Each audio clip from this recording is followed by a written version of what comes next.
And I think that was a point in our friendship where we really learned, are we friends just because we benefit each other, or do we genuinely want to see the success of the other person? I think oftentimes we see relationships of convenience, right? And our relationship got to a point where it wasn't convenient. Hello and welcome to the To My Sisters podcast. I'm Renee. And I'm Courtney, and we are your online big sisters and hosts of the To My Sisters podcast. We are all about promoting the wellness, growth, and development of a community of sisters across the world. And in today's conversation, we will be introducing ourselves to you, sharing about our friendship and journey as best friends and sisters through education and entrepreneurship. We'll also discuss how we've dealt with comparison and competition as two successful growing women. I don't really know how to start. This is super exciting. Okay, so for all of the people out there who may be new to us and don't know us, please, friend, introduce yourself and no false humility stuff. Really give them the full CV, LinkedIn, all the graduates and all of that. Give it to us.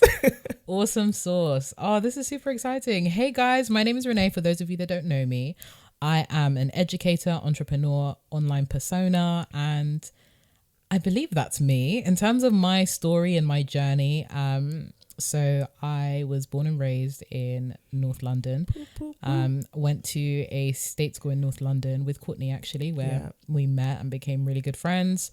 After that, went to Oxford to do my undergraduate study in history, which was dope. Loved it. Of course, there was so much pain and trauma that came as a result of that. But, you know, we'll dig deep into that in due course. I then went on to do my postgraduate degree at Harvard in international education policy, which was also dope. And then following on from that, I've worked in a lot of education startups. I have my own 2 startups. So I currently have a social enterprise called Flyover Network, which is all about connecting young marginalized people with the opportunities they need to succeed.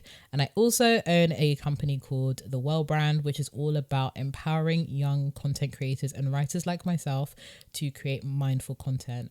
And then there's the whole other stuff that I do, like copywriting, consulting, and I also have a YouTube channel. So that is a brief tour into the world of Renee. And you are a baking extraordinaire. I forgot about that one.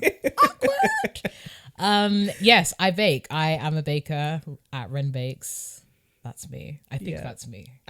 I think so. I think that's everything for now. Yeah. Well, that is my best friend. I will never, ever stop bragging. Oh, did you hear that? Wow, a CV. So my name is Courtney Daniela, and I am same age as Renee. I'm 23 and went to a state school, born and raised in North London too. Not far from each other, actually. Yeah. Went to the same state school, which is where we, you know, fell in love and became besties.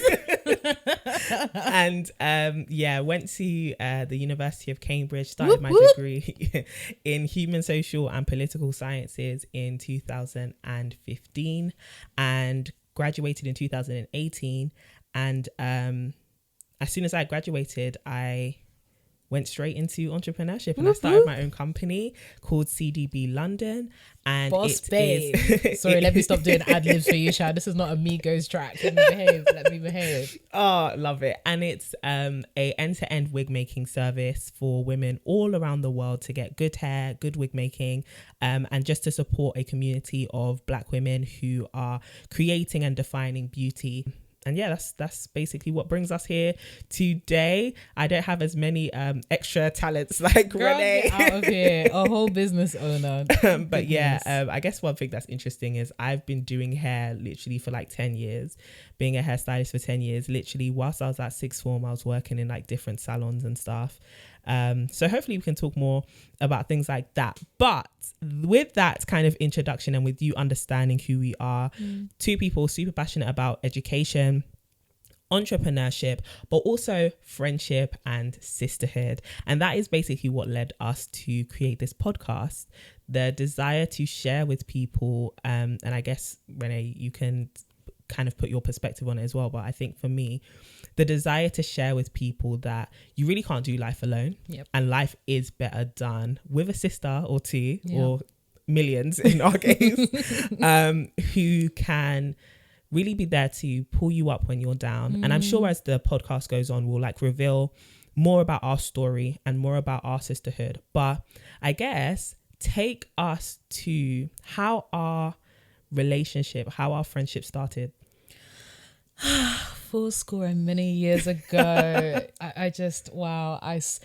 It was love at first sight, really. I just saw Courtney in the hallway of our decrepit looking sixth form and decided that I would never leave her. She's been trying to get rid of me. You're so annoying. I jest.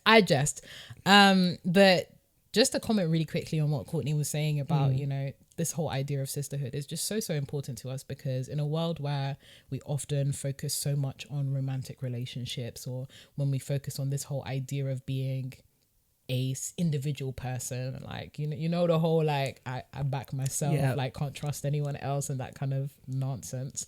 It's so important to be able to have people around you to draw on and you know, be a part of your journey as well as be a part of their journey.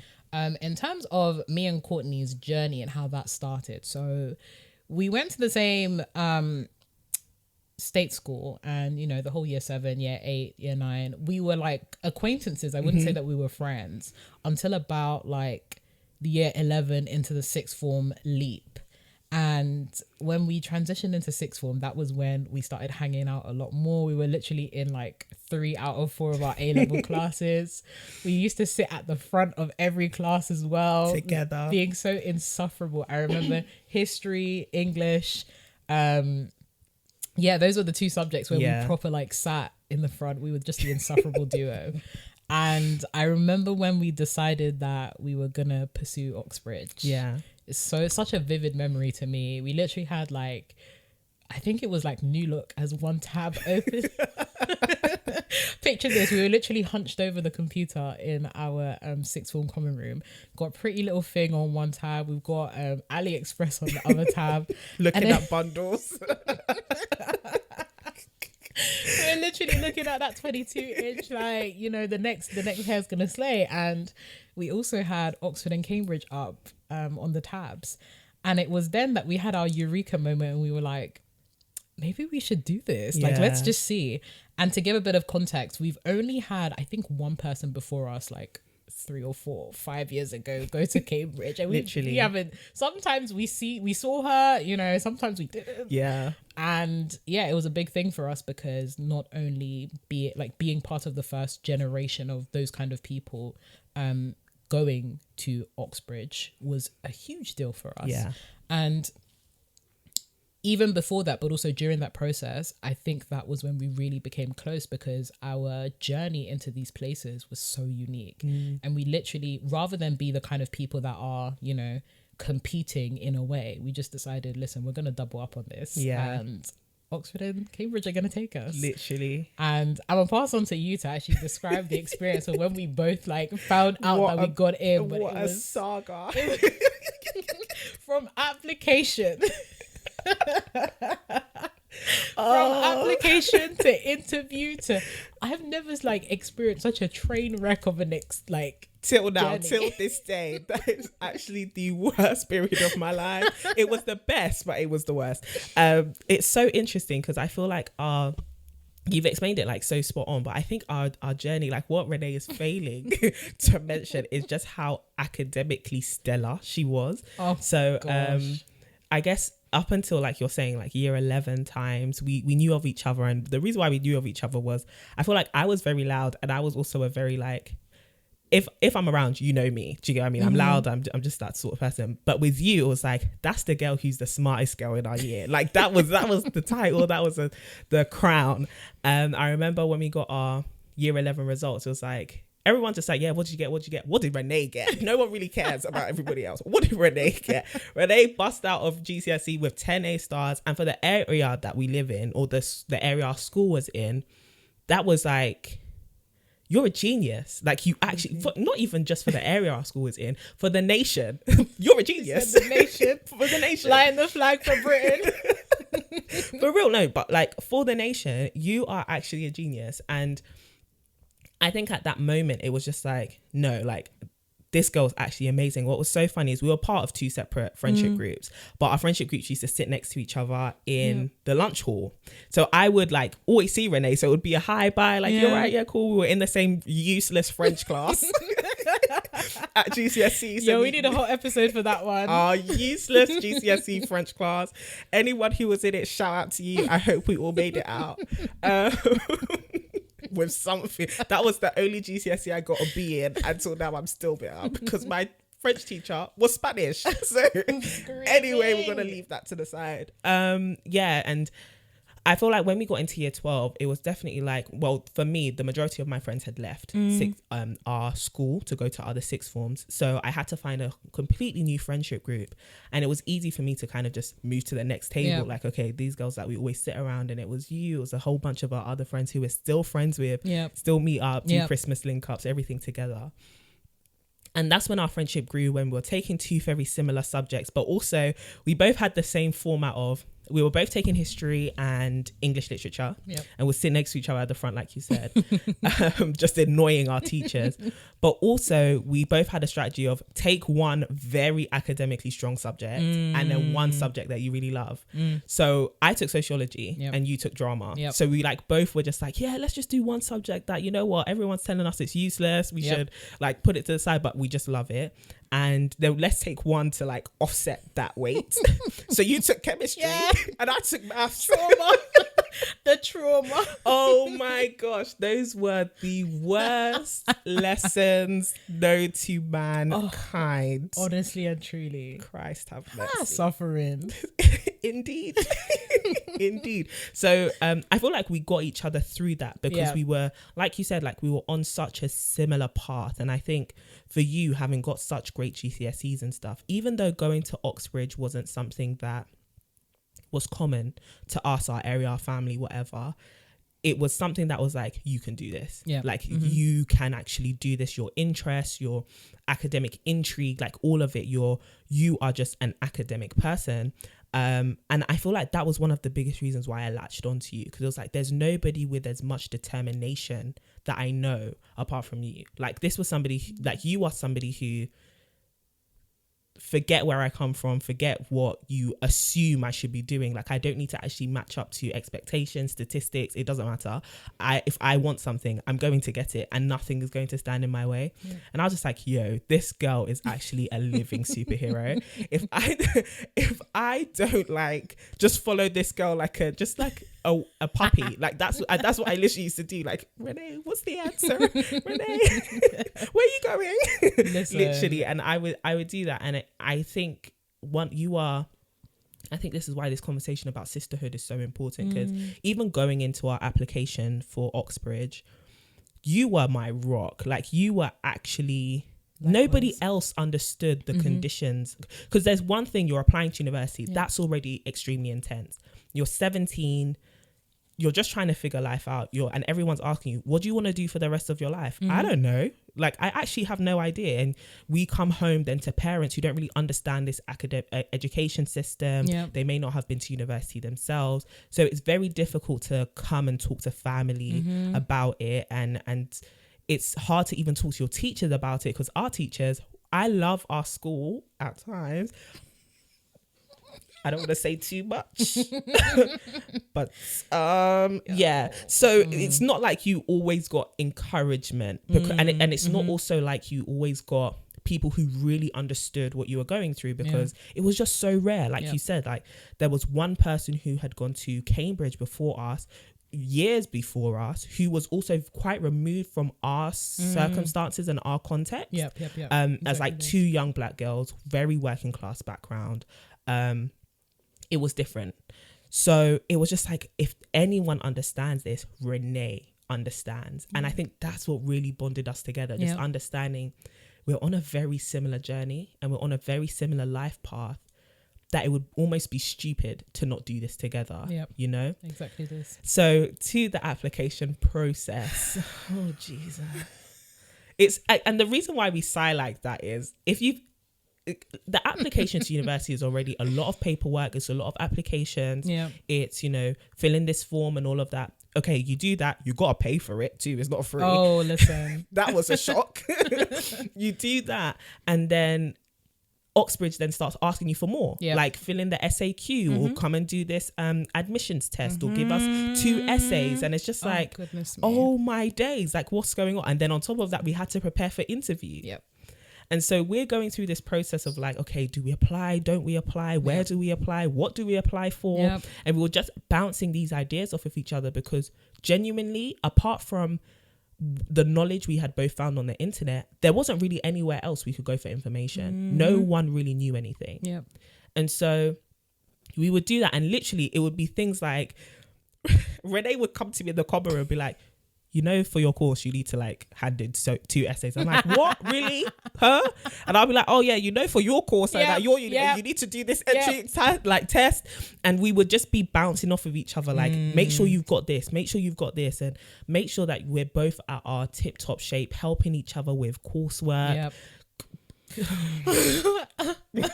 I'm actually bringing up traumatic events. The reason why we side so heavily with coursework, especially shout out history coursework. Woo! Shout out, Resentment.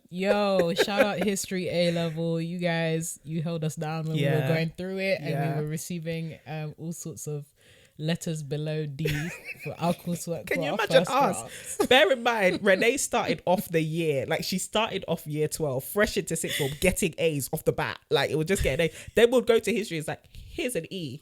I've never seen this letter before in my life. I need you to remove this from my remove this from my eyeline immediately. Oh my God. Oh, we were crumbling. We were having a whole identity crisis. Like, do you remember when you'll even redo it and the grade won't change? It'll change by like 1 mark, and that mark won't take you up a grade band. It's bad. So we were holding each other down through all of this existential crisis. I feel like I was taking it on a lot better than Renee.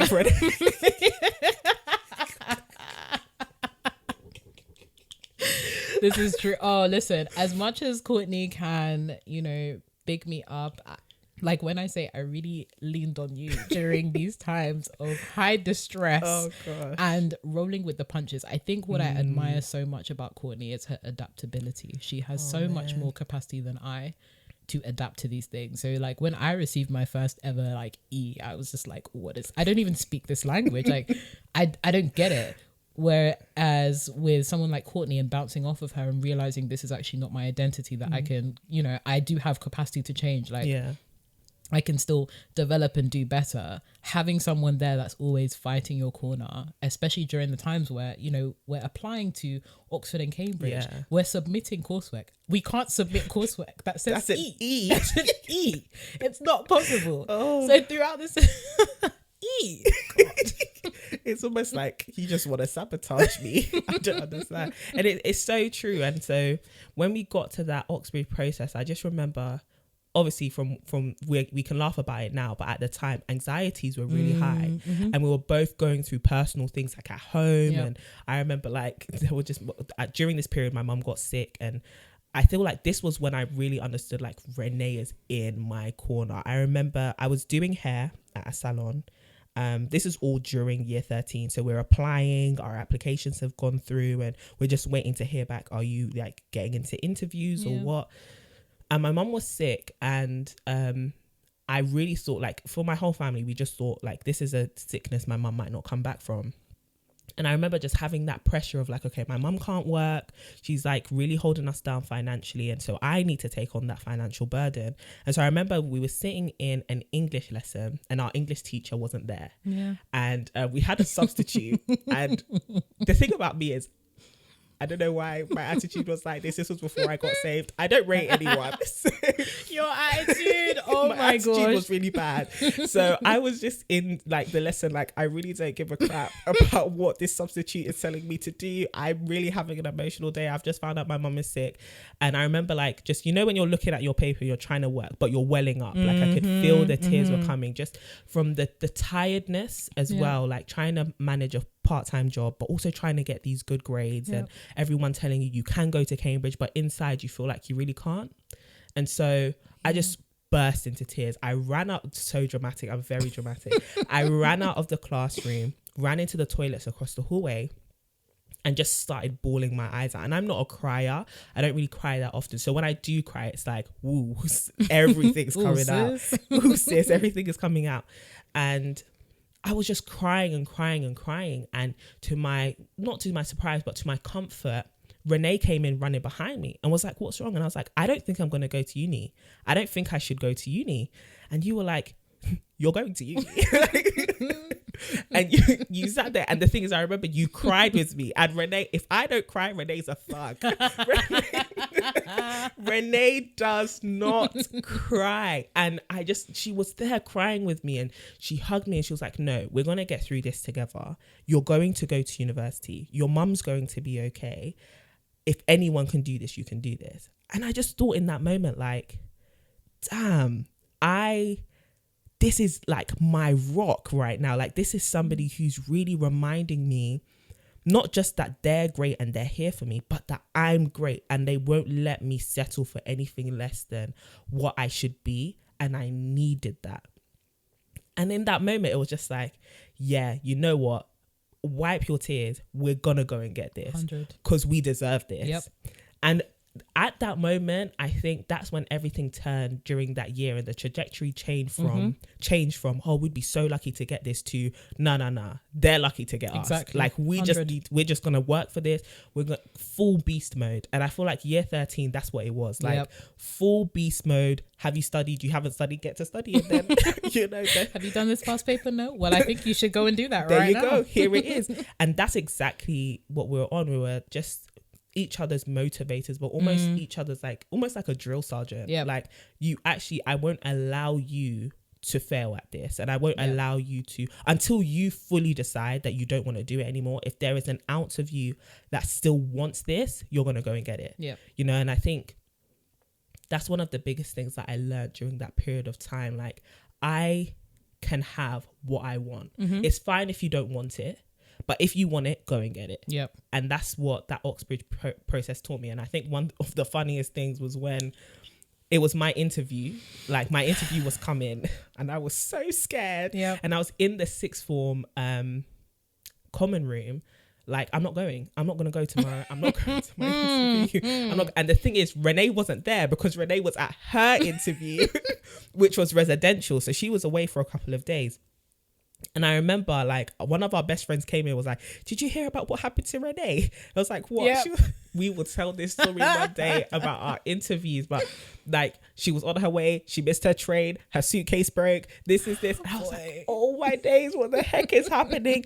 And even through that, when we spoke to each other on the phone, you were just like, it's all going to be okay. Yep. Like, we've just had to reassure each other, even in the face of all this adversity, it's all going to be okay. Yep.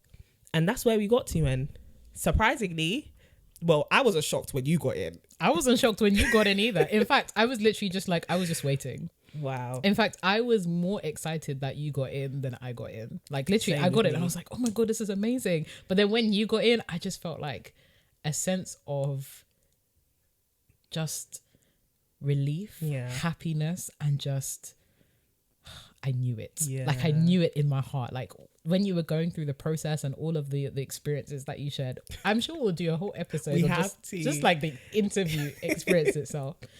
But coming back from that and then hearing that you got in, I was just like, I feel completed. Wow. Like, it wasn't enough for me to get in. You had to get into. And I think what makes our bond so strong, as you were saying, is the sense of, you are my rock. You are somebody that I can turn to. You are a reflection of me. As long as you're winning, I'm good. Yeah. So hearing about that, seeing that, I called my mum. In fact, I was, Mum, did you hear that Courtney going to Cambridge? She was like, what? I remember that day I came back from school. I was like, Mum, you'll never guess it.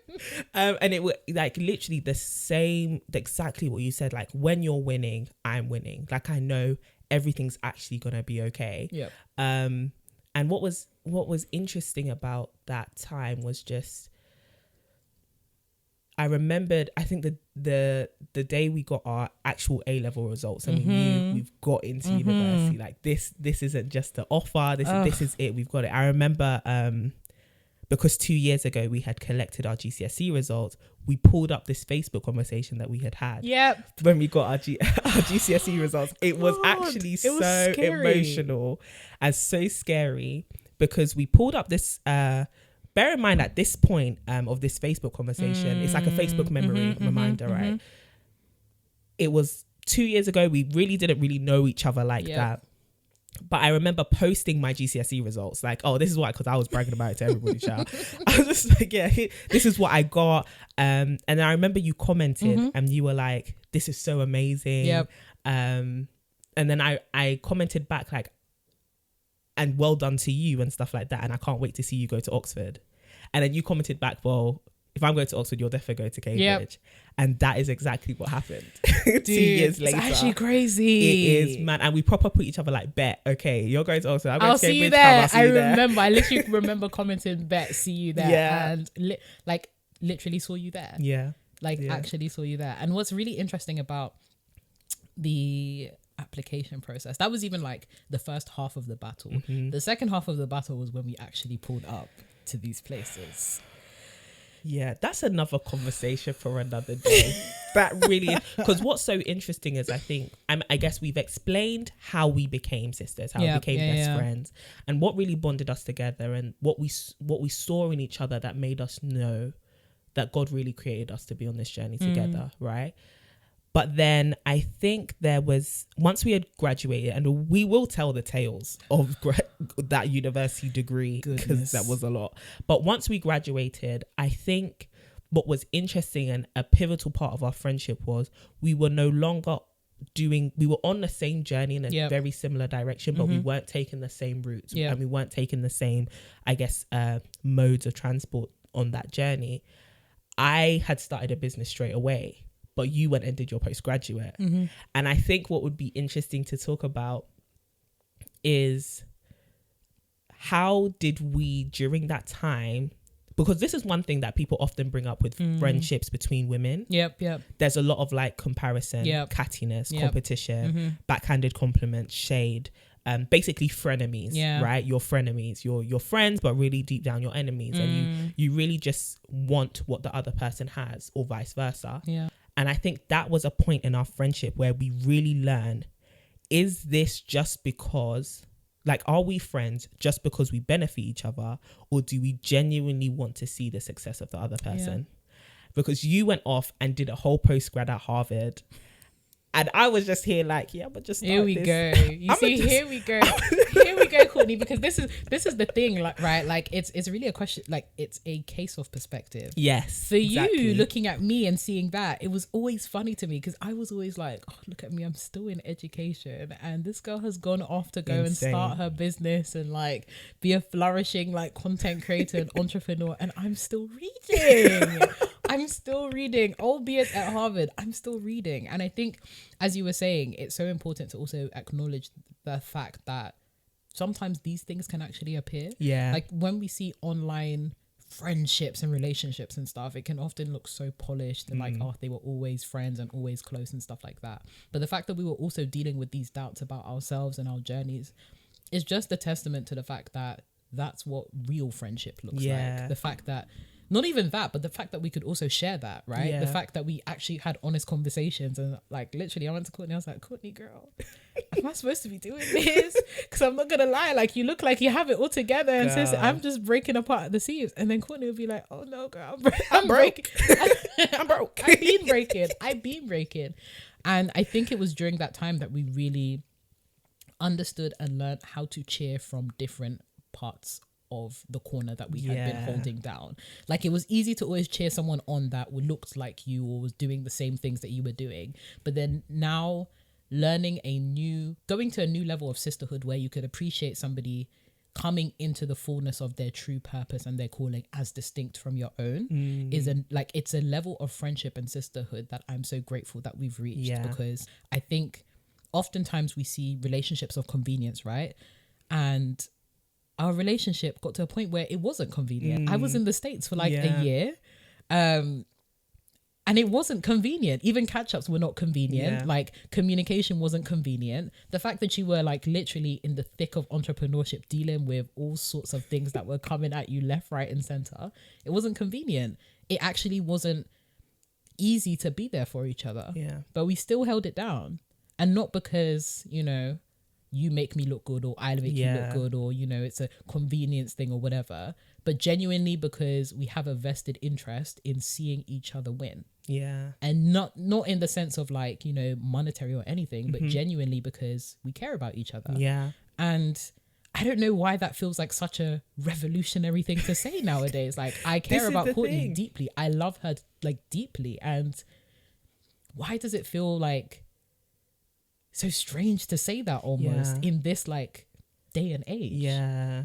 So I feel like it's because, and I think this is the essence of today's episode, a lot of people deal with, not just with their own friends, but just with anyone they see that is around their age, maybe comes from where they come from. We deal with comparison a lot. I think a lot of us get insight into people's lives way more than normal, way more than what should be normal. We get to see what people post and keep up with them all the time. Like, you have 24-hour stories that people are literally documenting their lives as it happens, and you get to see what happened like 4 hours ago to someone based on what they want to show you. And I think what's critical about what you said about our friendship is we weren't just showing each other highlight reels, and I think that's what really helped us not get onto this comparison and competition thing. We were never in competition with each other. Do we motivate each other? Definitely. Do we tell each other like, sis, get your grind up, I don't know what you're doing, get it together, honestly, get it together, or this is what's being done and this is how I can help you? All of our wins is always to help the other person. If I make a win, it's so that Renee's standing on that pedestal as well. It's not to overshadow anybody. But I think what's critical about our friendship is there's always been transparency and vulnerability there. Yep. I will let you know when I only have £12 in my bank account. 100. Do you get what I mean? Like, I don't have money, you know? I don't. Oh, the flashback, sis. The flashback. Or like, it's like, oh, we want to go out, I have no money, come to my house. It's not, this is, or, you know, I'm really struggling with this essay, or this is where my mental health is, or this is what's happening in my family. And we allowed, or this is the stupid boy that I'm chasing. Or this is the stupidity that I'm chasing. And we allowed each other to see that whilst the whole, you know, world and social media or whoever's clapping for you on LinkedIn or whatever can see that, yeah, you've got it all up, you've got it all together. We were able to see each other's low points and in that moment provide prayer, provide encouraging words, provide even just an ear for you to talk to, and also just wisdom for each other to grow in that direction. But I think one thing that's constantly underpinned our friendship and underpinned our sisterhood is we both always keep in mind where the other person is meant to be. Yeah. And we know that we're essentially meant to help them get to their destiny. We're not just here trying to occupy space and, hey, look, my best friend is Renee, or hey, my best friend is Courtney. It's no, like, actually, I'm here to help serve this person so that they can get to where it is they need to be. And you can't do that if deep in your heart you wish that where they're going, that's where you were, or you think deep in your heart that you should have what they have. That's not necessarily what friendship is about. But I think with where we are right now as a generation, it's easy to just be jealous and be envious 100. And see everyone not as healthy competition, but as, I can't let this person outshine me. Yeah. It's so toxic. Scarcity. And this whole idea that only you can win. Yeah. Because there's even there's levels and there's layers to it, right? Where, you know, there's this whole idea that only you can win at this level. There's even some people who, you know, yeah, you can win. Like, yeah, I'm supporting, I'm rooting for you, sis, and all this kind of nonsense. That it's the sis at the end for me. Oh, it's the sis. Sis is actually nonsense. Those kind of people, or like those people that have, you know, those kind of sentiments, right? You can't go past them. You can win up to their level or just below, but you can't go past them. And I think what's beautiful about our friendship and our relationship is I don't even think of myself in reference to you as a gauge of your win. I just want you to win. Like literally the amount of times that I will WhatsApp Courtney or message her out of the blue and say something like, you're going to do XYZ. Yeah. I see this for you. I see that you should go and catch that win. Yeah. Like it's not even in my mind as like, you're not even in my mind as a competitor. Yeah. As you said, very much it's about destiny helping. How can I help you get from A to B? I've seen what you can become and I even want you to surpass it. So how can I use myself to do that? Right. And I think, as you said, this unhealthy access that we have to people's highlights, because it's not the fullness of their story, mind you, until they break down and cry on YouTube or Instagram or something, silly like that. Yeah. Until they break down and cry and say, listen, this is what I've been dealing with behind the scenes. Understand that what you're seeing is a polished play. It's an episodic piece. You don't even get to see the in-betweens, the dress rehearsals or anything like that. And it's so easy to compare yourself and think, oh, damn, like I want to get there, not knowing that what that person has done to get there, you would never be able to do in a million years. Or, they've had to sacrifice X, Y, Z, or they've done some despicable things. Not to say that everybody's like win is as a result of despicable things. Criminal behavior, thug life. But understanding that there is a certain level of sacrifice behind everybody else's win, and understanding that the people, first of all, understanding that what you are seeing are people, because I think there's a dehumanization process that occurs when we engage with social media. Yes, like we see things, we don't see people. Right, we see personas. Even this whole idea of influencer, or this idea of persona, or all that kind of stuff. These are the things we see, but we don't understand that these people are human until push comes to shove or something drastic happens. And I think that what's really helped our relationship is we've always seen each other as human. So whenever I post something or whenever Courtney posts something, we can always see what's going on behind the scenes. Yeah. And we try as hard as possible to make sure that even the things that we post are as true to ourselves and authentic as possible. Yeah. And the great thing about our relationship is because we can tell when we're not being transparent, we can tell each other off. Yeah.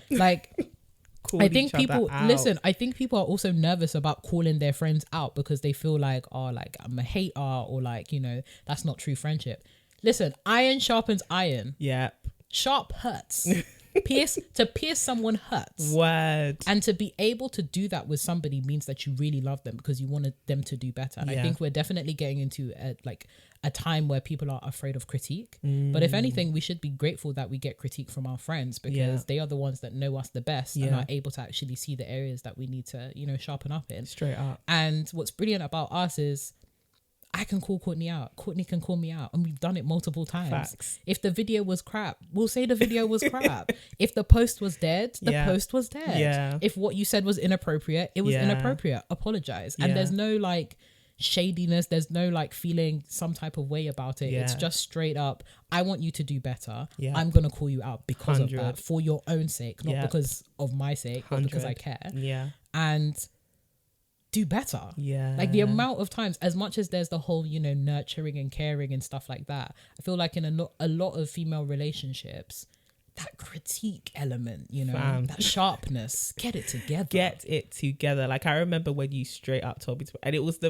it's going to sound very, because you haven't got context around it, it's going to sound harsh. But Renee, literally, we were standing in Westfield and you straight up looked at me in the face. It was like, Courtney, you're mediocre. And I said, hold on a minute, man. When you say stuff about yourself, but then someone said it to you, you're like, wow, hold on. I didn't expect you to affirm this. But literally, I was just going around like, Renee, I feel like I've plateaued and I've allowed myself to get really lazy. And I feel like I hate being mediocre. But I feel like right now I'm just being mediocre. And you're like, yeah, you are. You're mediocre. And I thought, wow, no one would tell you straight to your face that what you're saying, because everyone wants to stroke your ego, right? Exactly. Like, no, you're doing great, when they know full and well you could be doing more, like based on your capacity and based on what you can do and you've proven you can do, and what I know is in you and your potential. You can do so much more and you're not doing it. Why? And really keeping people accountable to that. But I think it's really what you touched in the sense of objectifying people, because me and the whole LinkedIn culture, I struggle hard. And I think it's more so because people become objects and materials that you can use to level up and get to where it is you need to be, or they become these things and these trophies that you can show off, like, hey, I know this person, or I have this person's number, or I have proximity to this person and their success. And I've struggled with it, because for me, I think, like you said, it's actually about recognizing each other's humanity and recognizing the fact that you're more than just an object and something that I'm using to pamper my own self-esteem. That's not what you are. Actually, we are two. And I think this is what the essence of this podcast is, realizing that we can come and give you tips on personal growth and professional growth and stuff, but we want us to do it with genuity and authenticity, and realizing that we are people. We're not just here to be consumed. Like, we're here living in capitalist world. Let's be real about it. It's often very easy to see people as who's going to help me get ahead. And that's what leads us into these really bad, dysfunctional relationships and friendships where we really don't care about the person. We just care about what they can do for us. And that's the essence of what we want to bring out in our generation. Like, sisterhood is seeing you for the soul that you are, and seeing me for the soul that I am, and wanting you to reach what you've been destined for, and using all the resources and the capacity I have to make sure you reach that potential, and, like you said, exceed it. Not just trying to look good together. Exactly, because even that fades. And like, the thing that I was thinking about as you were speaking, Courtney, I remember one time, like, I rang you up and I was just like, Courtney, you know, like, if I murdered someone at like 3 a.m. in the morning, you know, you're the person I would call, to her absolute horror.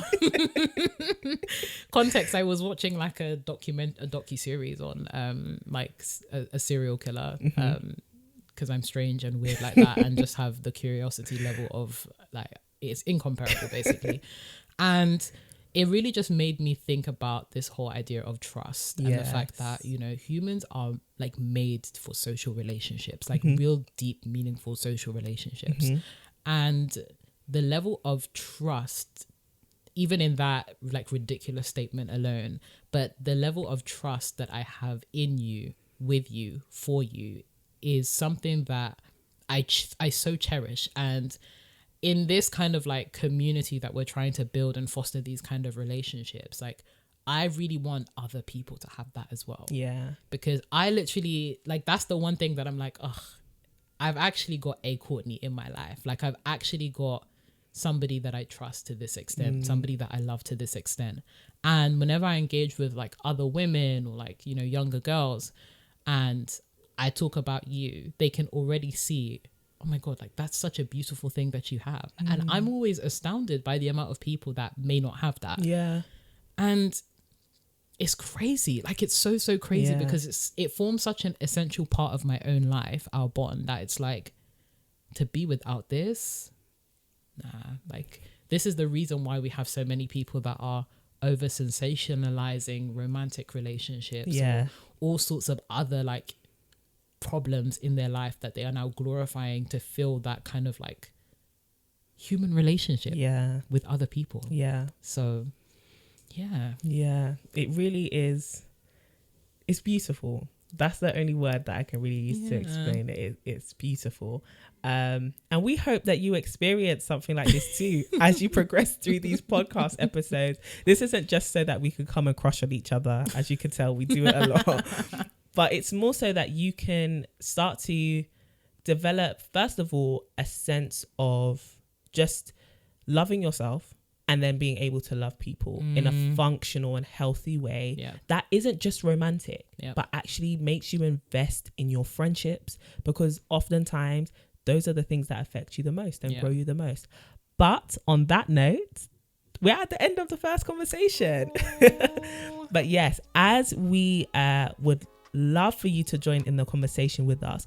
Let us know what you think about friendships, particularly friendships between women. And what do you think holds them back? What do you think is their little je ne sais quoi? What makes them better than any other things? And just join in the conversation by @ing us on Instagram @ToMySisterhood. And you can also say hi to us personally on our pages. You can @me @Courtney Daniela with a dot in between both names, and @Renee Kapuku on Instagram and Twitter. But also you can tweet us with the hashtag #ToMySisters. You can also join the sisterhood by signing up to our weekly newsletter so we can grow and glow together. And we will talk to you very soon. And remember to keep glowing and growing.